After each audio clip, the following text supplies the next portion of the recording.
Here we go. Hello? Yeah, Anybody? what's good, yeah. There we go. Yeah, I can hear you now. Perfect.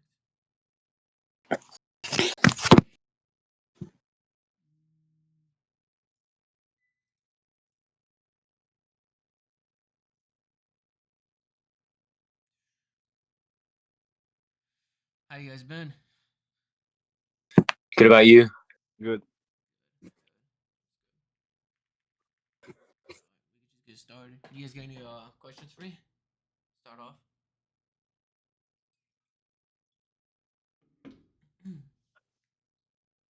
What's the plan for Q1? What's the plan for Q1? So I mean, as you guys know, the Q1 that there is that Chinese New Year. So let's just say if you guys have not found a product and you're just testing, so technically this Chinese New Year doesn't mean anything to you as long as you're not gonna scale. But if you haven't found a product yet, I would just say ignore that Chinese New Year because you could still use that time to test products, see what works, and use that time wisely. Well, everybody's, they can't scale as hard enough during those times unless they have the inventory on them.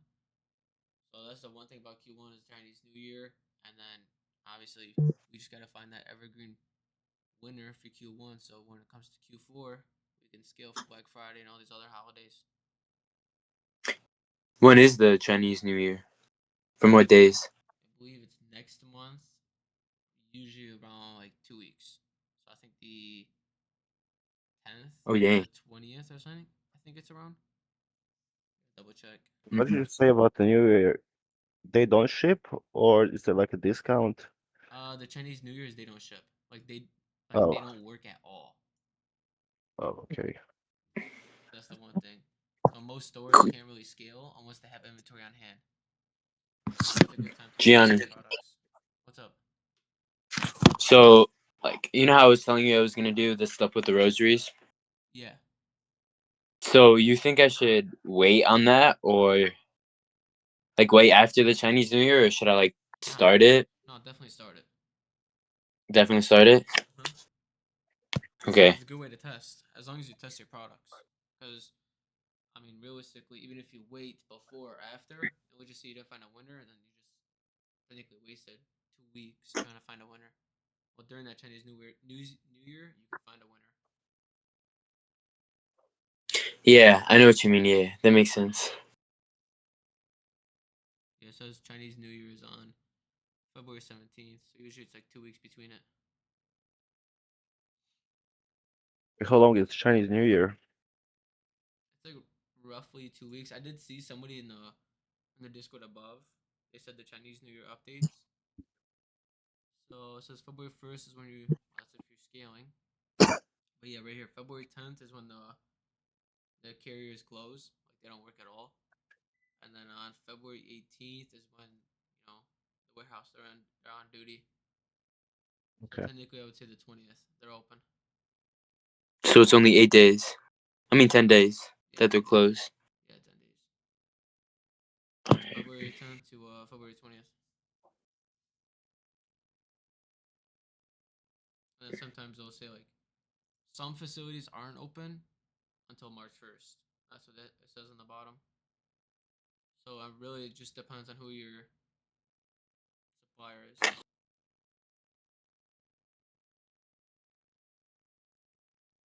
Anybody else have any other questions? Yeah, I have a question. Could you walk through your uh,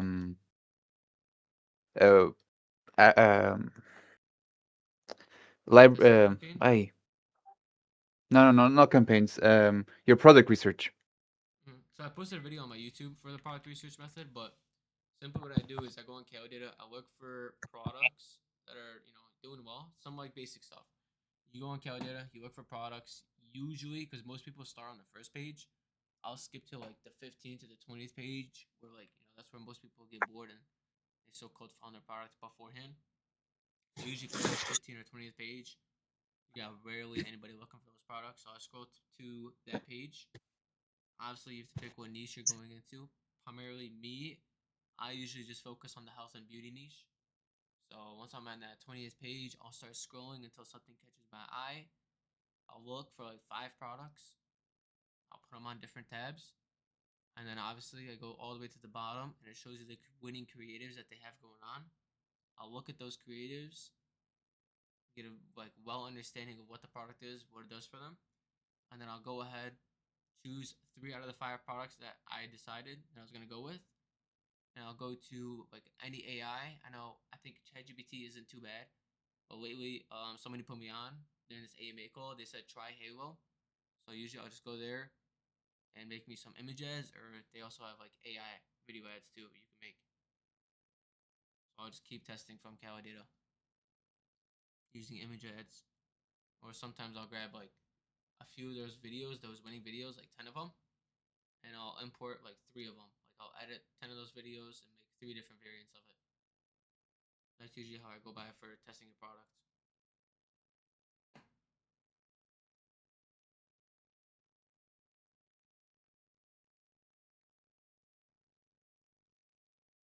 Anyone else have any other questions?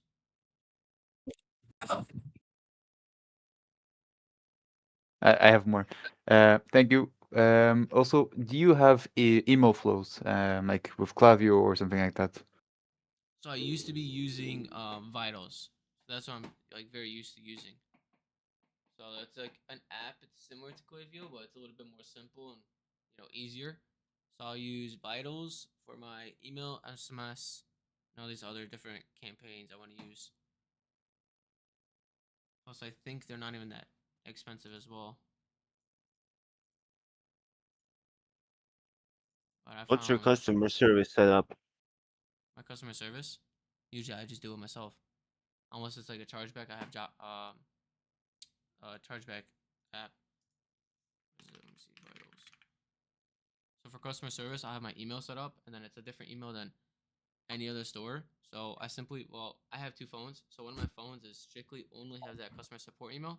So any email that I get, obviously I respond to it. Unless if you don't respond to it, you're gonna get chargebacks out of those emails. So it's best that you look out for those emails, because you'll have tons and tons and tons of customers writing you emails about products, or once their product arriving, or if it's ever gonna get shipped out, or when it's gonna get shipped out. What what app do you use for your customer service? I forgot what the name was called. Something. It was one that just got Is it like a released. help desk or just a regular email client? No, just a regular. I usually Vitals has this one option too, where I can use live chat as well, and then it works with Shopify inbox, where they have a bottom right where they can talk to a so-called representative, but usually it'll just be you talking back to them if Okay. they have any other questions about the products. So I know you've probably seen on some stores where on the bottom right they'll have a person icon where they can text people, chat with them or something if they have any other questions. Yeah. So that's also a good thing that Vitals has it as well.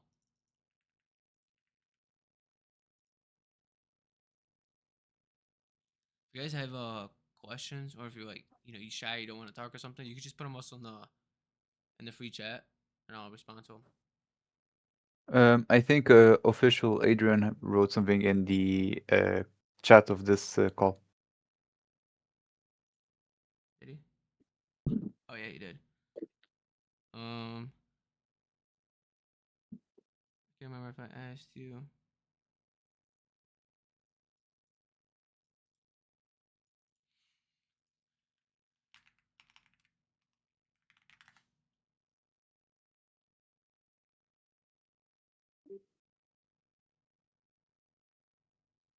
I have never done that before for scaling. Yeah, I've never done that.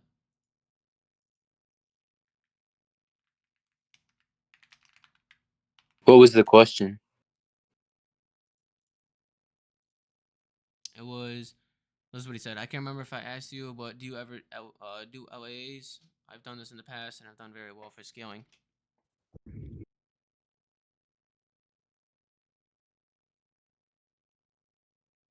Which I think it's called something antibiotics. I've been trying to build static ads through Nano Banana from Gemini. No matter what prompt I put, it just says, sorry, I can't edit images for you yet. I honestly don't know like what to like resolve for that because I've never really used Gemini. But if I were you, I'd give try Halo a shot. Like I'll put in chat right here. I honestly found it to do pretty well. I think you get like 80 creatives to test out and build per day, maybe even more. So I think that's pretty worth it, and it's pretty easy and simple. Like it'll give you images based on your product, and you just put a nice little script from AI. Any AI that you're using, you just say make a script for my image as I'm going to be running on Meta for this product, and this is my offer, and I'll make you like some crazy image ads. That's what I've been doing right now. Been finding it's Do actually working you pretty well. do you print return labels on Shopify? I didn't hear you too well. Say it again. Do you print return labels on Shopify? No. Do you have experience with that? No? Mm-mm. Okay. If somebody asks you for like a return email or a return receipt, you can just email them. But nah, I never really do that.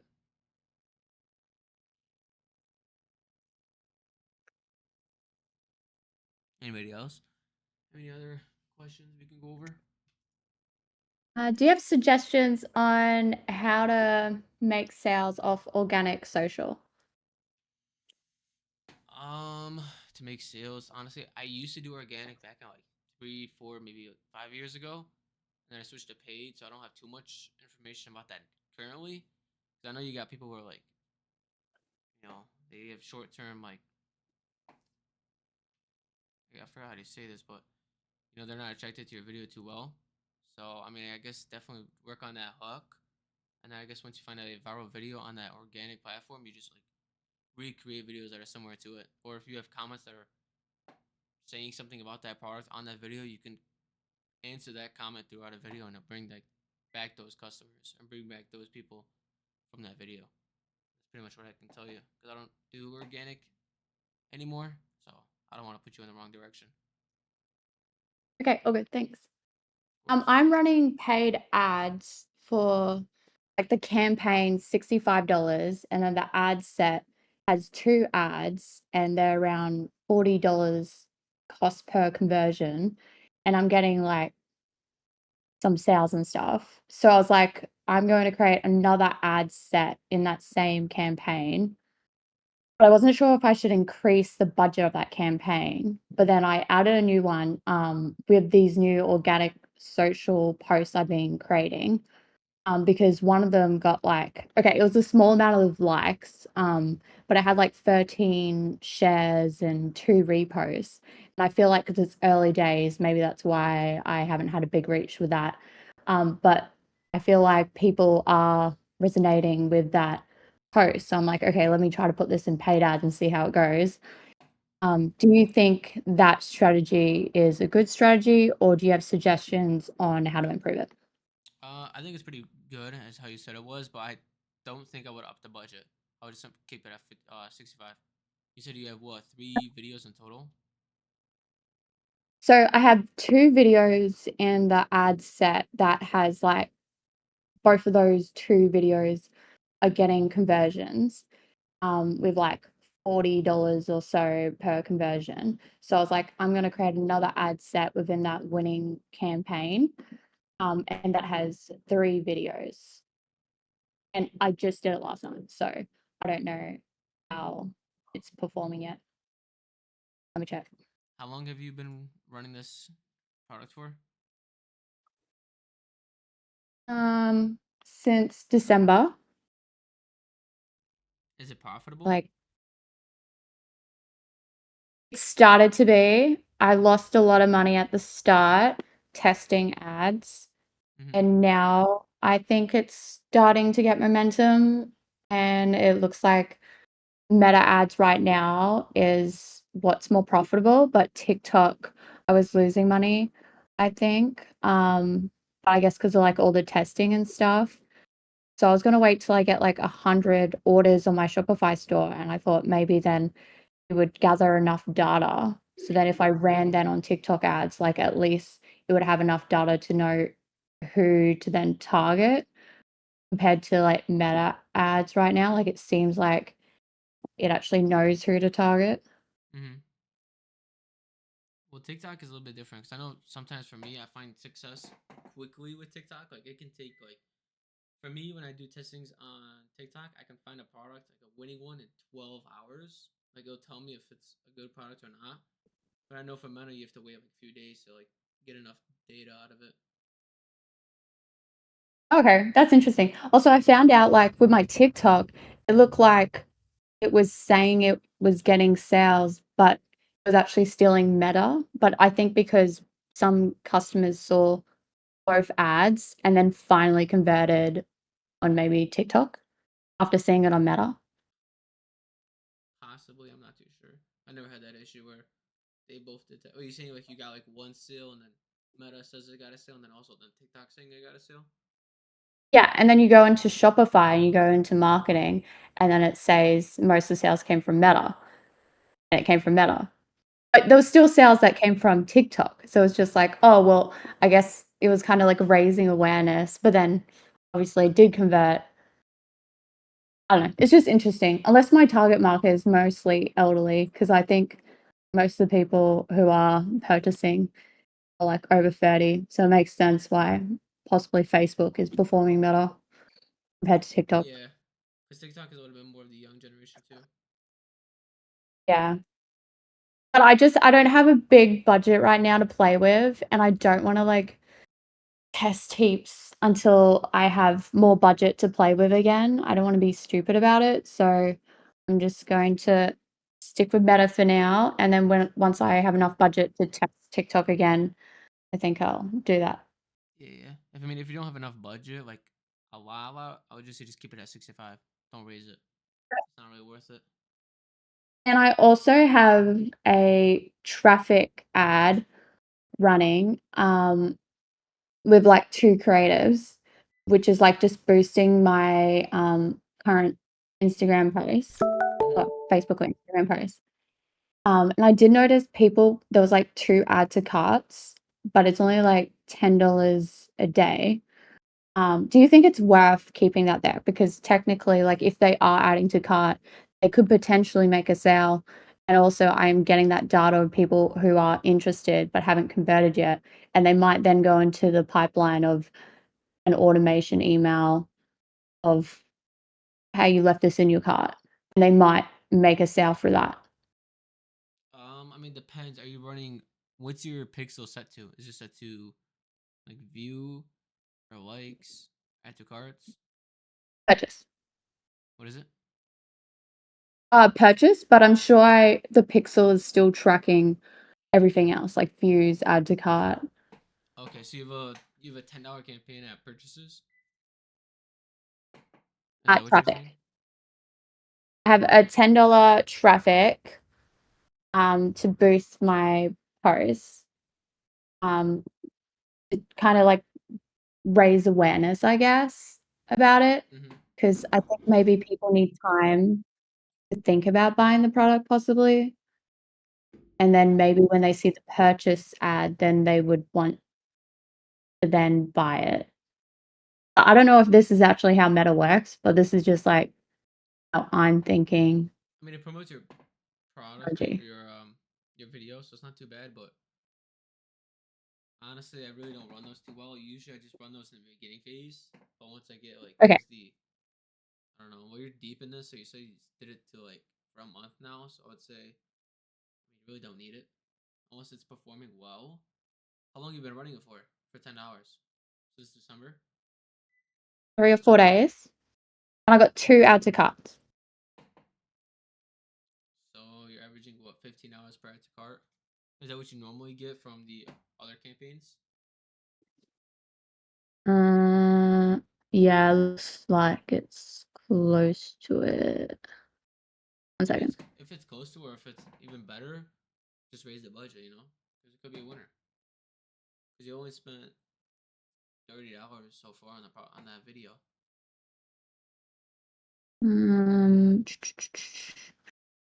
Oh, I spent 50 with 2 add to carts for $25 per add to cart. And your other one's similar, or is it better? It's similar, but they're actually getting purchases. I guess I should turn it off. Yeah, I would just turn it off.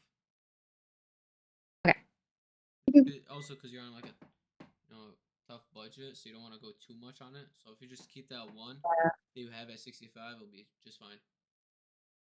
Okay, good. I have switched it off. Thank you. No problem. I have a question. Go ahead. So I'm looking to find, an evergreen product to, run it all year. You got any tips, how to improve it, how to, make it as much profitable, Upsells, tips on bundles. success. Are you talking about when you're trying to find an evergreen product and you want to make as much money as possible? Yeah, I'm trying to find it, and when I find it, when I start to run it, I'm looking on, all things that I can do to, make it better. So what doing better with that is, I would say, bundles and offers. So you can hit them with, I don't know, it depends on your product, depends on the niche you're going for. But for me, I find buy two get one free is doing pretty well. So I'll have my product. I don't know. Let's just say it costs me $15. I'll look for like two other products that are like very cheap. That'll cost me about like maybe like $2, $3, $4, and I'll just add it to my price of the product, and I'll just use that as a good offer. I would just say I'll sell it for like $59, and it'll do pretty well for me because it's an irresistible offer. They're gonna see this one says buy two get one, or buy one get two free. That's what I mean. So they're gonna see it's a good offer, but it has to correlate with the product, or else they're just gonna think it's useless. Like, we just say you're doing supplements, and you had one supplement and then two other different supplements. It's a good offer because I know you see those all. It's a 3-pack, and they get one for this, one for this, one for this. So they have a 3-pack that they could be taking these daily supplements, and you can also, if you're doing supplements, you can hit them with a subscription, as in every month they get a refill. So you could use that as well to even gain your average order and make more money as possible. Mhm. What do you do with your abandoned carts? You have email campaigns set for it. So, like for me, I use Vitals or Quavio, but I find Vitals a lot more simpler. So in Vitals, I what you do abandoned carts and a lot more other campaigns that you want to create. They have templates too, so you could just use them and import as well right away. What do you type like in the emails for the abandoned? It's technically already set. What? So in the Vitals app, there's already a template that's already Uh-huh, inside of it, okay. so it'll already have it all settled for you. And if you don't think it's that well performing, you can just ask AI to build you a different one for your product. Okay. Would you sometimes maybe email your past customers that like bought from you to, I don't know, make them purchase again or something like that? That's also on Vitals. They have like an app where you can do upsells and offers. Like, you can say this product is on a 40% discount. This product is like spend this X money dollars, get one free, or get this product free or free shipping. It's all with emails, and Vitals has all those templates. That one you could just run Okay. an offer one if you want to make more money off of your customers, or flash sale, something like that. Will work as well. Like, let's just say you were doing, I don't know, I found this method pretty good too. Is, let's just say you got like 20 orders, and if you want, you can, physically call those people because you have your phone number. Most likely they'll have their phone number. You can Yeah. call them up, ask them a few questions like, yo, like, I'm the owner of this store. Thank you for purchasing. I just have a few questions if you don't mind. So most likely say yes. Like, go ahead. So if you want, you can ask them like a few questions like, yo, like, why did you buy this product? Why did you trust me? And then if they say, like, when they answer, why did you buy this product? Take good notes about that, and then you can use those, pain points why they bought that product, put them onto your image ads or video ads, and it'll help your videos do pretty well.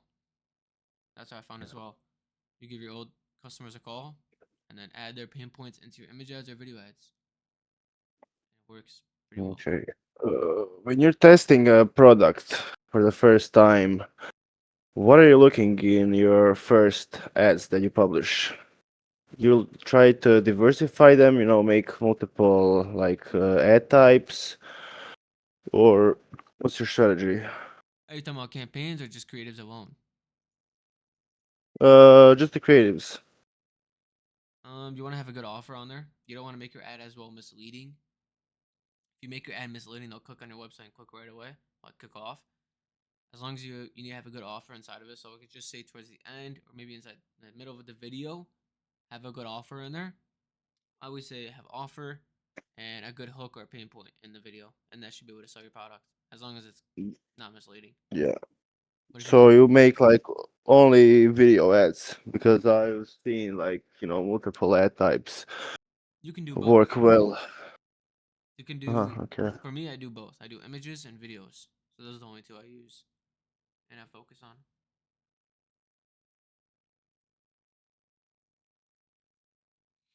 How many ads do you run when testing a product? 6, 8? I test with 9. So when I 9. test, this is usually my testing strategy that I use is for every 3 to 5 days I'll switch up the creatives, and during those creatives, each 3 days I'll be running 3 different pain points. So for the first 3 videos, it'll be pain point number 1. Let's just say fat loss. I don't know. Pain point number 2 for the 3 videos are gonna be people who don't feel like going to the gym and they want to stay home. Maybe they work from home and they want to stay home. They don't want to go outside. That's another good one. And then I don't know. Pain point number 3 is gonna be for those 3 videos. I don't really know what to say, but you could just use AI for those 3 pain points.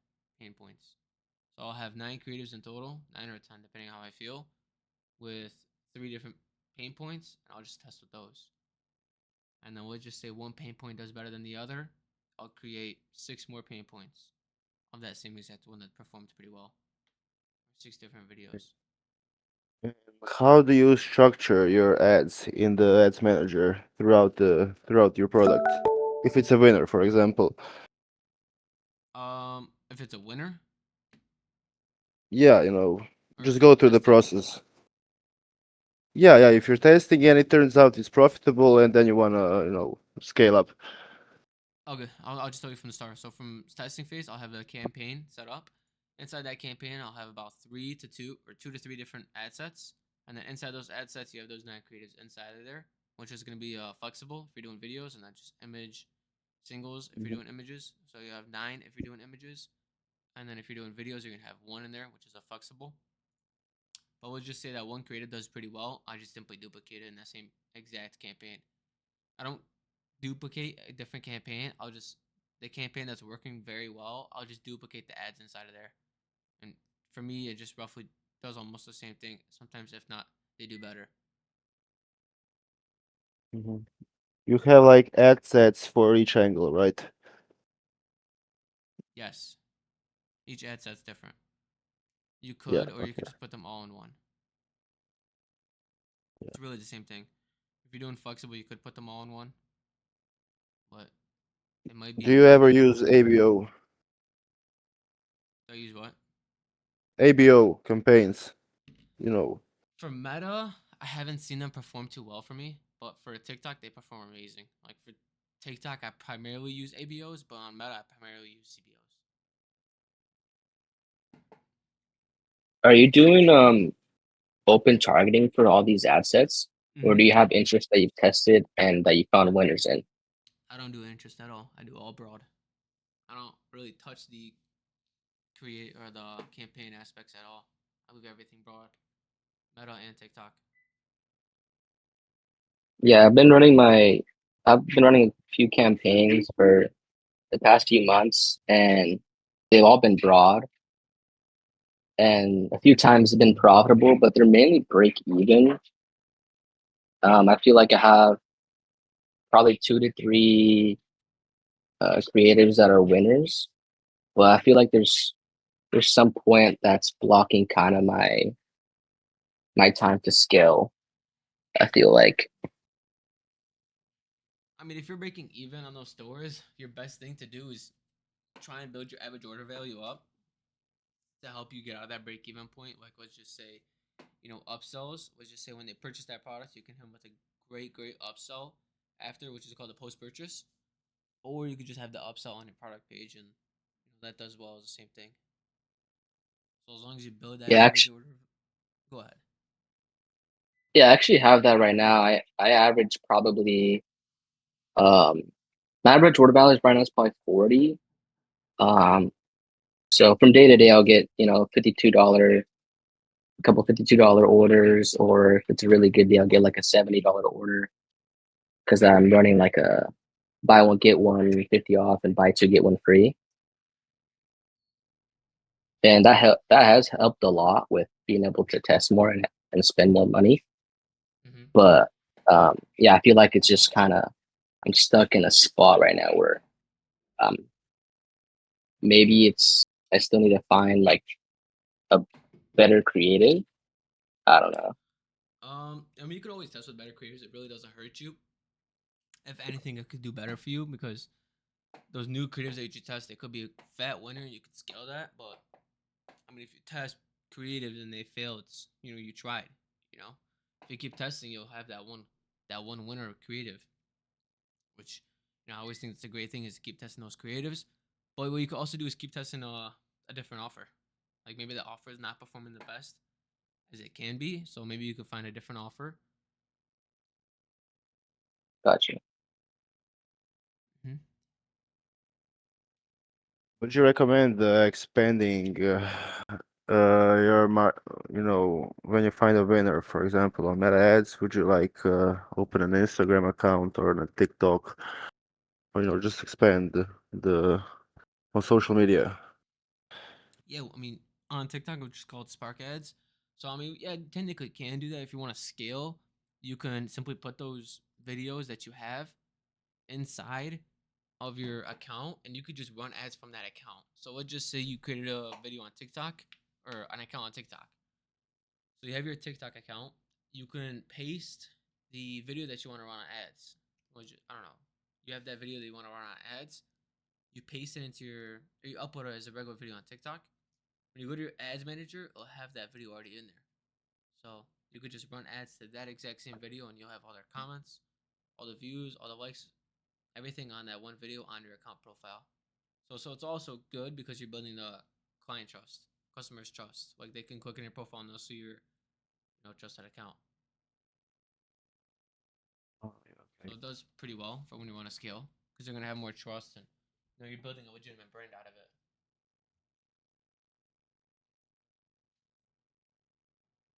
When you're scaling, do you do like top 3 countries or do you just do US? For when I'm scaling, Yeah, depends. Like sometimes I'll do a big five. It really just depends because any country can be a winner. Like let's just say Canada can be a winner, but US will not. But sometimes during my testing phase, I primarily only do US. Here and there, I'll do Canada. But you never know. Like maybe the US sucks at selling this one product, but like, New Zealand can be going crazy with that product. It really just depends. So even testing a big five could work as well. yeah. The past 2 months I've been testing the UK, Australia, and the US, and I always get purchases from all those three.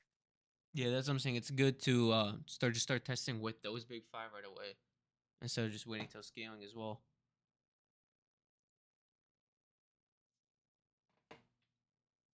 Do you use other sales channels except Shopify? No, just Shopify. Johnny, What's up? would you say like the rosies, for example, would it be better if I create a video, I guess organic, or just have a picture of it? Mm, no, I think pictures can do well with that. Okay. Because I mean, it's just a rosary. You don't really need too much explanation from a video out of that. Okay. And then say like for hoodies, Same Mhm. thing. Don't do a video, just do pictures. I mean, images could do well with those shirts, hoodies, whatever you're selling will do well. It's pretty well. As long as you Okay. have, high quality pictures and they're pretty clear, you should be fine. But if you have them in person, you can go ahead and create videos as well. Yeah, I think I might. Yeah, I'm gonna order a couple for testing Mm-hmm. to see how they look. Yeah, I have a question. Go ahead. How do you copyright your ads? As in, like, what do you mean? How do you script out your ads? How do you know Um, what no, script? I'll have AI help me out with that. So Mhm. I'll tell AI You that I'm prompt it gonna. out, huh? What is it? Yeah. You prompt it out. Exactly. I'll tell AI like, yo, like make me a script for this product, this offer, and then what you could do is use it for an AI like UGC. Like I know TriHable has that option as well. So you can go in there and tell that. And I know there's guaranteed other AI platforms that'll create you videos as well if you're given that script.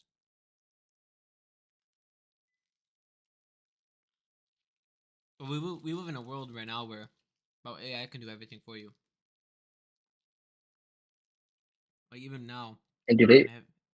they sorry. Go ahead. No, go ahead. No, I was just gonna say because when those softwares started coming out, I was kind of skeptical. Um, they really convert on like a really profitable ROAS. You're saying? For the image ads, I seen it do well, but I haven't really tested the videos Oh, as well, like too much. uh, Or are you talking about the website builders?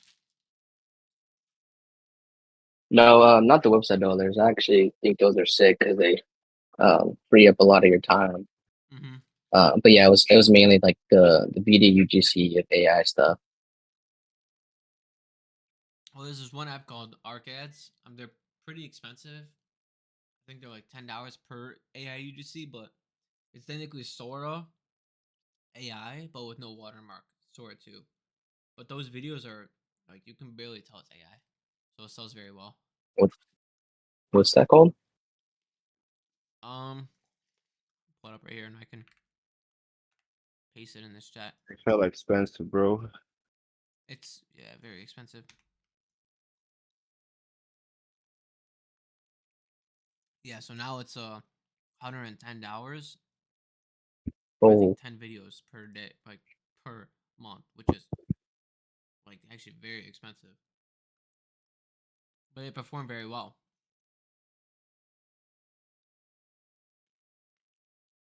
so before you scale, what's kind of like a few like big indicators that just kind of give you the green light to say, okay, I can start upping the budget, scaling vertically or horizontally. So the really main ones you need to look for is the CTR and the new ROAS. If those are both positive, you'd be pretty good to go. Got it. Those are really the main two things you need to look at, depending if you want to scale or not on your ads. Your frequency as Do you well in have like there. a frequency? How does frequency work? Like it gives you like, if it's 2, that means like, they see your ad twice. If it's like 1, you have people who averages like they see your ad once. It could be like 1.5. Like you'll have people who watch your ad twice. That's pretty much what it means.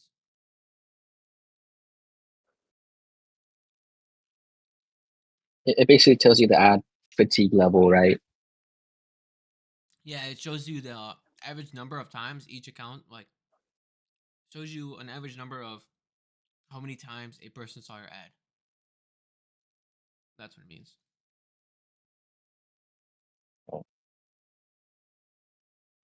Yeah, so you mentioned ROAS. Yeah, obviously that's a super important part to see scale or not. How many Mm-hmm. days would you like to see it before you start scaling? Probably what, 2 to 3? 3 minimum. That it's profitable. Yeah.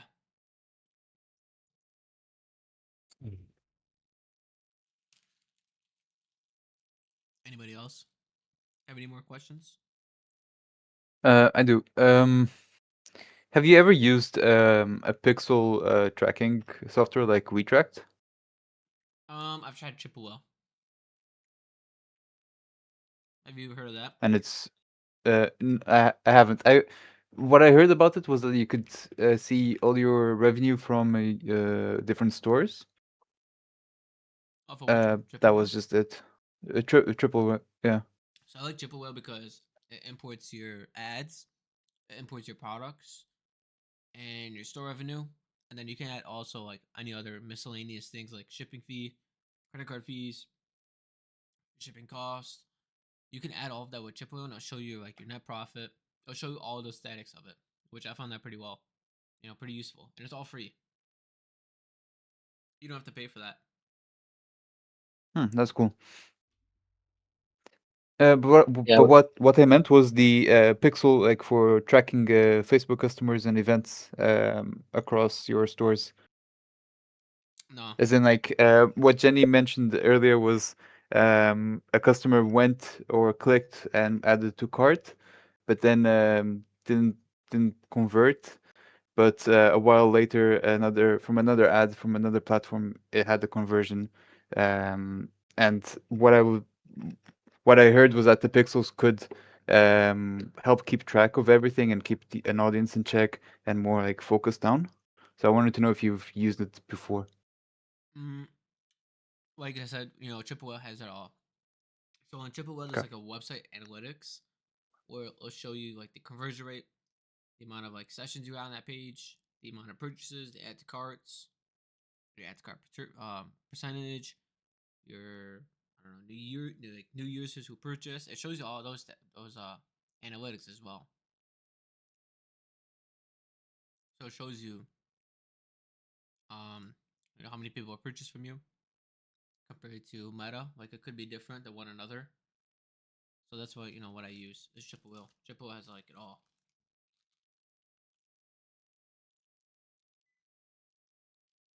After how many orders would you consider ordering in bulk to a 3PL? Mm, really, when you want to make it a real brand, so I'd say 10,000 orders is a good time. 15,000. 10,000. Damn, that's a lot. Mm-hmm. But it's personal preference on you. But you also have to have, or actually, you got to take in consideration that you're gonna have to be shipping those products, even though it might be a little bit cheaper. But also having that supplier do it all for you is saving you a lot of time.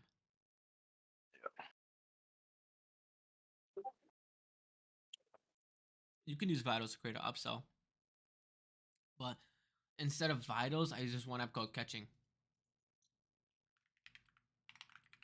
I think I can get this for you also right here. This one, that's a good app as well.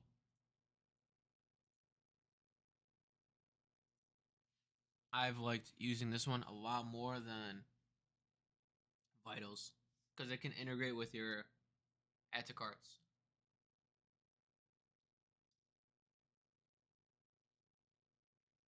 Yeah, I mean, I just primarily use Catching instead of Vitals for upsells.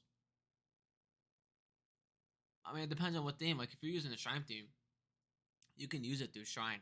Like, you can make an upsell through Shrine and not use a offer bundle or an app. have you ever used Zipify, like one click upsell? I have not. Mm-mm. Yeah, some pros and cons about that. Have you used it before? Yeah, I liked it from when I used it in the past, but uh, it's linked to Stripe, and I don't know if I'm a big fan of that. Mm. What do you use right now currently? Well, I'm just using like the main one that Shopify has, which is Stripe, but just because I know sometimes Stripe will get sensitive once you start scaling, and if you start, not filling your orders in a timely manner, they hold your payouts and all that. So Uh huh. Yeah, I've had that issue before. What did you do when your payouts are on hold? I'm having that currently You have disabled. that? Yeah, my payments are disabled. Is it because they want Transfer proof of payments. inventory, or is it No, not role for proof chargeback. of business? Chargebacks. But what is it asking you for? Is it for asking you for proof of inventory? No. They disabled my Shopify payments and put my payouts on hold for like 4 months because my chargebacks were too high. Honestly, I've never had that issue before. Usually for me, it's either proof of inventory or proof of business where you have to submit your LLC and your EIN. But what you could do, honestly, just create a new Shopify account. Create a new Shopify store and you just paste your products because you can export your products. You just paste your export or paste your products into the new website and then paste your website as well into the new website. You can start accepting those payments. Also, to prevent chargebacks, you can try to have an email flow, like constantly following up with the customer, explaining where their order is, and reassuring that it's coming or whatnot. Yeah, there's this one app that I heard other people talking about in the last call. I forgot what it was called, but there's an app that'll help you, settle and fix that chargeback before it actually hits you on Shopify. Disputifier or ChargeFlow, probably. Yeah, I think it's one of those two. But Disputifier got hacked. Yeah, that's what I heard as well. But somebody told me, I think in the Have last you call, that they've been using ChargeFlow. have you heard of skill flows? Have Like a customer service AI thingy. no, I've never heard of this AI before.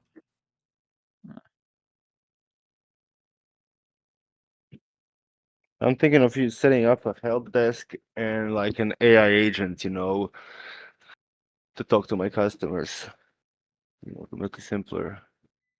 You could do Because I that. don't want I'm to do not my sure if customer service.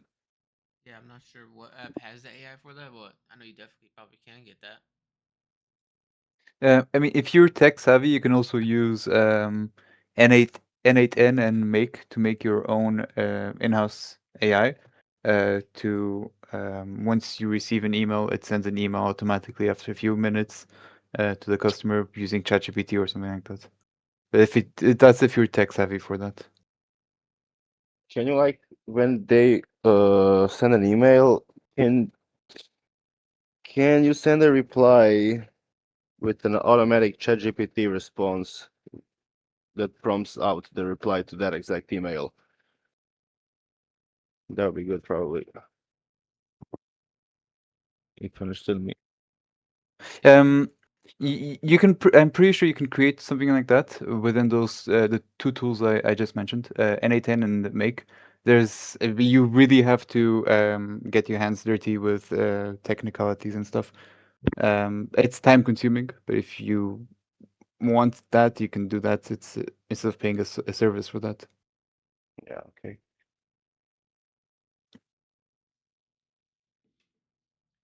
You guys have any Yeah, I mean, questions? so yeah, I got one. Sorry. You're good. So you were saying you do your own customer service. Why don't you hire a VA? I mean, it depends how much orders you're doing. Like if you're doing Yeah. a lot of orders, like 50, 40, maybe even more per day, yeah, I mean you can get one. But if you're only doing like under 10, maybe even 20, Mhm. depends if that's really breaking some time out of you. For me, I have like so much time on me that I don't mind using that time for it. Plus, I love this business model, so I try to do everything myself. Unless like I want to Yeah. scale to those big numbers, I'll use like some other help from other people, maybe creating some content or some other stuff. But I'm like I love this business model. This is pretty much what I do for a living. So I'm here at the office 24/7. So I have so much time on my hands to respond to other people. Well, it depends on your situation.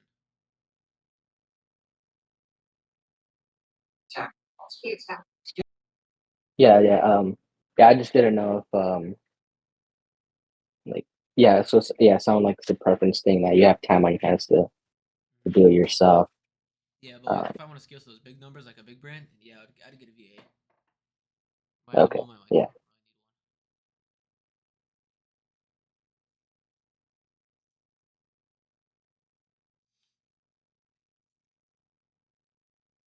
I don't Going back to the 3PL conversation.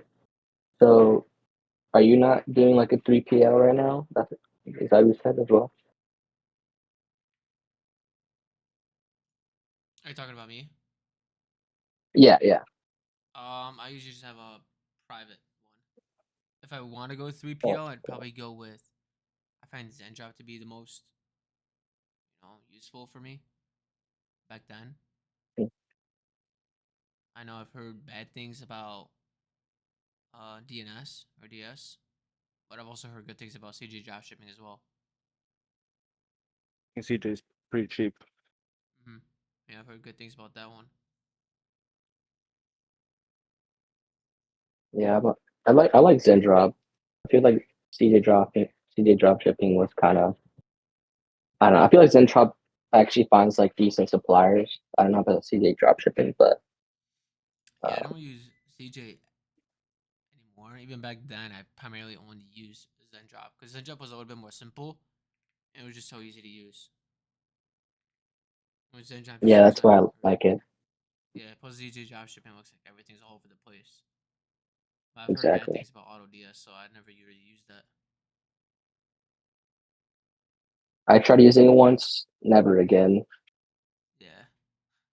I mean, at one time I didn't even use it, and I got billed so much for it for no reason. Yeah, that's what happened to me. I got billed a lot, and I didn't even get to import a product on my store. I'm like, this is ridiculous. Yeah. Plus, I think ZenDrop's like what? I think 20 hours. I don't know if they went up or down. I think it depends how much products you link to your store, but yeah, I think the beginner one's like Oh, I it think went to or 50. $30 or something. Oh, yeah, they went up because I know back then it used to be like 20, but I found Josh or ZenDrop to be 10 times easier. Have you ever used Source Inbox I have not. for as a supplier? Source Inbox. Yeah, I have not. Is that what you use? yeah, that's what I've been using. Do you like that one the most? Have you tried I any do. other ones? I haven't tried the other ones because of the paywalls that they usually come with. The only downside of this is that the orders take quite a bit to be processed and shipped, and How then long is plus that shipping usually? times. Processing times take about 3 to 4 days. So that's why I have email flows to reassure the customer that the order has been shipped and blah blah blah whatever. So that's what I've been using for my stores. Oh, gotcha. What does it usually take? Like 15 days to get it arrived? Yeah, 15 days. After order is placed, it takes 15 days to arrive. Got you. Yeah. Usually because I usually now I go with my private supplier. But if you want it, I can DM you her. If you just DM me on Instagram saying you're in this call, I'll just send you my private supplier. I got no issues with that. But yeah, usually for her it takes about 6 to 10 days to ship a product from me Um, to you. does your supplier have a minimum order per day to be onboarded? No, you can simply ship one product per day. Oh, that's cool. Yeah, that's what pretty makes it easier. Did you get that supplier from like a reference from the past, or how'd you end up finding her?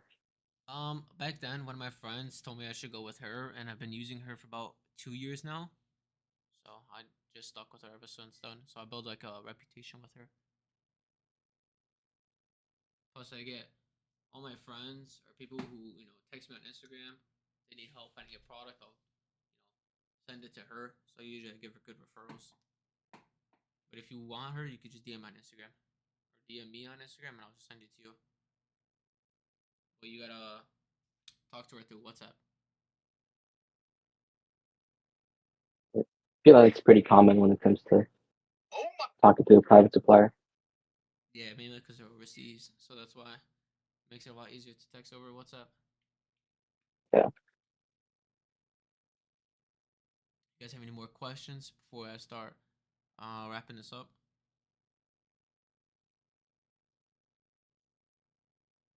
Yes, I have a question.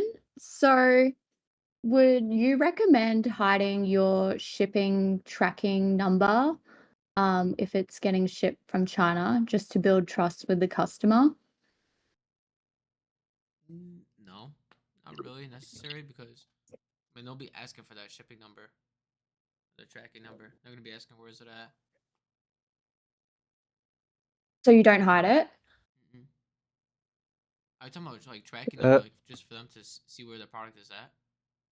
Yeah, because I just yesterday hit it in the Shopify email notifications. So like you'll send an email now and it'll say your order's on its way, but I removed the China tracking number. So they think it's coming from, like, I'm hoping they then think it's coming from Australia or New Zealand. I mean, what you could do is obviously do what Foop said, because you could just have those email campaigns of like every here and there, you send a campaign to them saying like your product just got shipped from here, which you see they purchasing from Australia. Your product just got shipped from the Australian warehouse. It is on your way over, and you can just make email campaigns about it instead of using the tracking number, just to give them Actually, there's something else you can do. I know there's a extension or something or an app which you can install in your Shopify, which allows your customers to track their order on your page through like their email. So you can Oh, say like you can create like a page where it's like track your order. They go there, put their email, and it will show where their order is and how long it to arrive and what stage is it and blah blah. So it doesn't show like it's coming from China. nice. Do you know what that app is? I do not know what it is, but I will look for it. Okay, thank you. Yeah. Also, what do you do if someone asks for a return? Like they received one product, but then another product was on its way, and they said with that product, they didn't think it would work too well, so they want to return both, but they already opened one of the products. Would you still give them money back, I mean, even though they already opened it? you can give them like a partial refund, or you can decide if they want like a different product instead that's similar to the price that they paid for. But I mean, sometimes you just have to eat the price. If they want a full refund, honestly, would just say give them a full refund, but always try and get them like something cheaper or maybe like a in-store discount. Okay. I Yeah. told them to return it to me, but like send it to a PO box because then I'm like, oh, well, then I can probably use those products to then create organic content. I'm like, okay, give it to me then. Like, no loss. Yeah, that's Um, fine. You can do that. and so Uh, I gave What are you suggestions. selling, Jenny? I like an evergreen product. Okay. Um, so it's not like a cosmetic, because if it was cosmetics, you could say like it's non-refundable, if it's been opened or blah blah blah. Oh, yeah, Same if with it's like clothing. yeah, but it's like they said it was faulty, so then technically they have rights. Mm. So maybe I'll just have to cop it. But if because I was like, I then changed my shipping policy and I was like, I will not pay for their shipping to return it to me. And I changed it as they have to pay for shipping. So he may not want to return it anymore. Fingers crossed. Yeah, you can like, on your emails when you're emailing the client, you can always try to refer back to your firm shopping policies to try to like get them like, hey, okay, we don't actually want a refund. That way you kind of protect your revenue and they have less refunds and returns. You're saying I should change it to we don't accept refunds? No, no, no. You should accept on specific cases, but not Okay. on all cases. And that's in my opinion. Yeah. Okay. Thank you. I got a question. Um, so basically, when me and my partner were running ads on our, first website before we switched over, going back to Shrine, we had a couple subscribers when we were doing ad testing, and I'm not sure like now that we're going on back on the Shrine, we're not going to do the subscription. We're going to wait on that. what should I do with those old people that already like subscribe?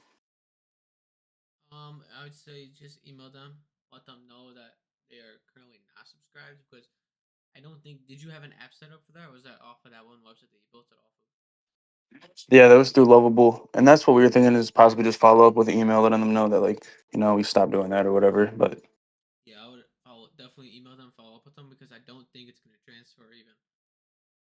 Let them either okay, get the product or even pay for that product the second month. okay, better up. Appreciate it.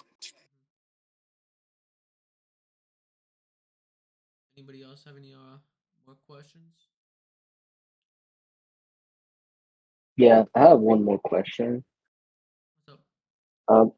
So what kind of budget do you have in your campaigns when you're scaling? Do you usually duplicate your, CBO winner with like 100, and you duplicate 100, let's say 2 or 3 times once you're scaling, or do you kind of go just off the CBO budget itself, basically? If I have one that's performing well and I want to scale it, I would duplicate it in that same exact campaign, and I'll just simply up the budget. So like, would you say if it's a CBO and my CBO is at $100 during testing phase, and I found that one creator that's doing well, I would just leave that one that's doing well on, and just duplicate it a few times, up the budget, see which ones are performing bad, turn them off, see which ones are performing well, so you just duplicate those good ones, and just let them keep rolling in. And then you just keep up in the budget. The more profitable it gets. So, for example, let's say, like how you said, you have 100, you duplicate another CBO at 100, or did you say you increase it at, like, let's say 120, 130? You're saying for $100, right? Yeah, yeah. I would just do the same creative and the same campaign that's doing well. I just up the budget. I just increase it. I don't usually just Okay. duplicate a different campaign set.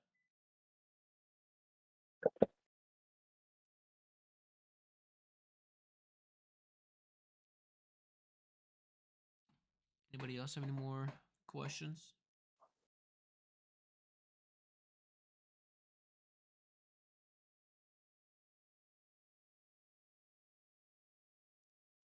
All right. Well, I think I'm gonna end it off here.